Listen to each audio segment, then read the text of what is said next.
Round 1 on my road to 1500.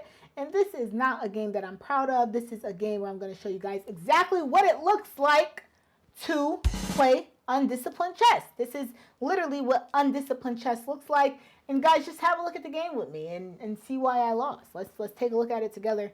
I do blunder upon this game. It's just tough. It's just tough. But I will say, you guys seen tournament 2, all 3 rounds. This is tournament 3, the first round. But this is my last loss of this tournament, and then I go on to win round 2 and round 3. You guys know on this channel, I keep it all the way real. Some of these games I am not excited to show, but you know, I want you guys to see and feel and resonate with my progress in real time, right? So I show the losses just as much as I show the wins, and I hope you guys enjoy the games, right?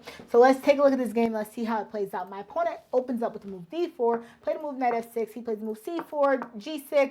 I've seen Cheto, my dark square bishop. He brings his knight out. I play the move d5. He plays the move e3. I get castle. He plays the move b3.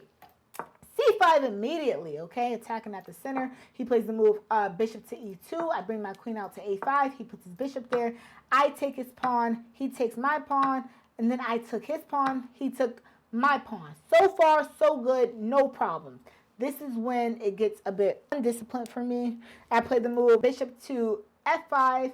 Not the best move, probably even a mistake, I would say. This is just not a good move. He takes, I take, but you know, it's still an even position. Nothing terrible is going on here. But for some reason, I just got ultra aggressive in this game at a time where it was not smart to be ultra aggressive, because it's just your aggression is not going to result in any real progress. It's just aggression for no good reason.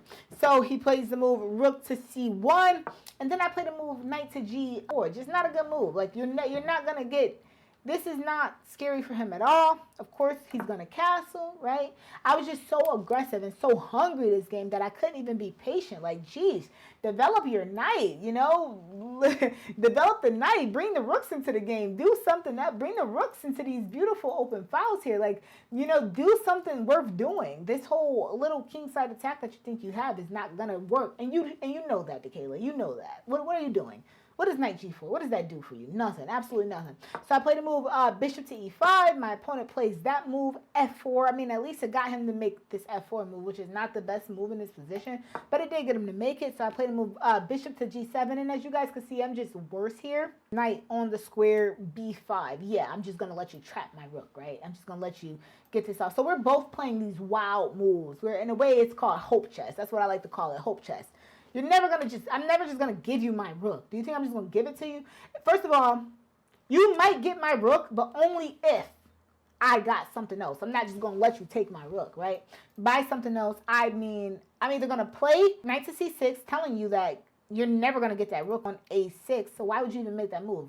Even in him, we're both playing terrible chess. Like, we're playing the type of chess that doesn't amount to anything. You're never going to get my rook unless I say so.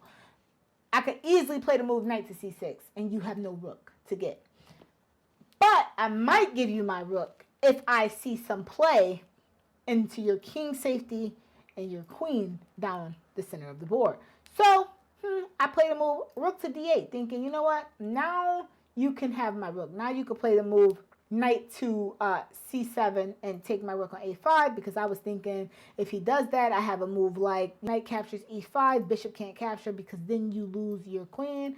But apparently that whole idea was incorrect anyway. It wouldn't work. So let's say he did do this, say he did go there. My whole idea was knight captures e3, and then he takes back. I take the queen, and then rook at f takes back, and something like that. But even here, it's like he's still about to win my rook, so it still wasn't the right idea. But he believed it. He believed this move. He believed that rook to d8. He thought he would be into some trouble here, so he didn't go for his idea, which was knight to c8. Instead, he played the move queen to c2, basically saying, I'm not going to let you get that attack off. The attack would not have worked anyway. Because, again, it's just a very, very undisciplined game on my part, his part as well, but more so on my part. Finally played the move knight to c6. It should have been played ages ago. e4.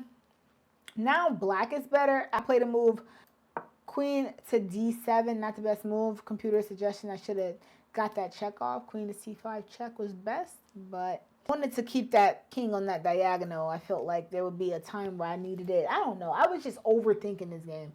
Overthinking, overcalculating, just not playing disciplined at all. This is just the most undisciplined chess game I've played in a very, very long time. He plays the move rook to d1. I bring my knight forward. Again, why? He takes, bishop takes with check. He moves over. And then I play the move b5. I had to be like, I don't know what I was thinking.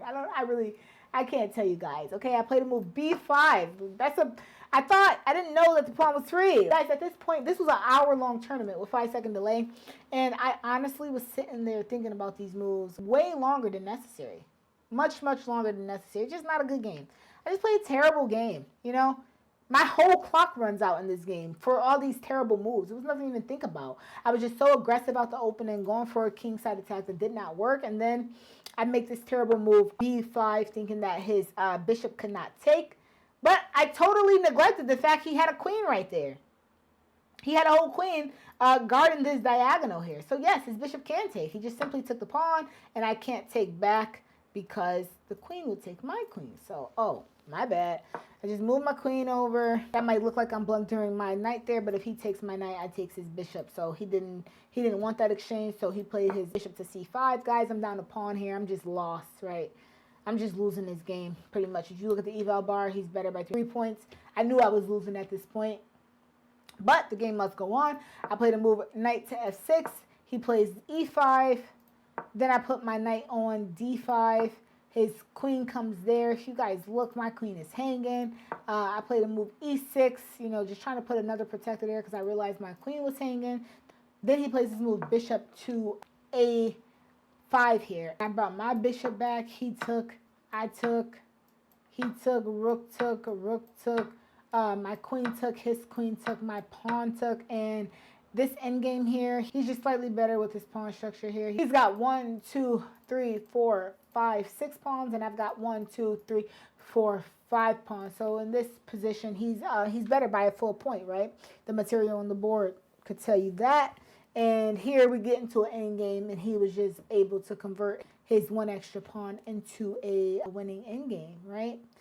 So I think here he played like a4, protect his unprotected piece, and then I played the move rook to d8. When after playing this game, I did some work with my coach on in-game study and stuff like that. At this time, I thought that the best place for a rook to be behind a passed pawn was behind it, which is true, but it's too early right now, and the best place for my rook to have gone in this position was rook to c8.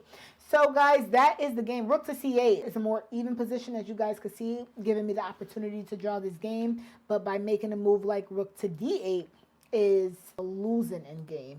And that's how mathematically correct you have to be in the endgame, guys. So this is tournament 3, round 1 on my road to 1500. I know it's looking rough. You guys see me take another L, but I promise you the next 2 games, your girl played better chess. At the end of the day, you learn just as much from losses as you do wins. And one thing about me is I'm going to put the work in and learn not only what I'm doing wrong, but what to do better. And that's exactly what I did. And that's why I was able to close out round 2 and round 3. So I'll see you guys in the next video where I have some better news for you all. I have better news for you all in the next 2 rounds. Okay, guys? Thank you so much for watching this video. Subscribe if you haven't already, and I'll see you in the next game.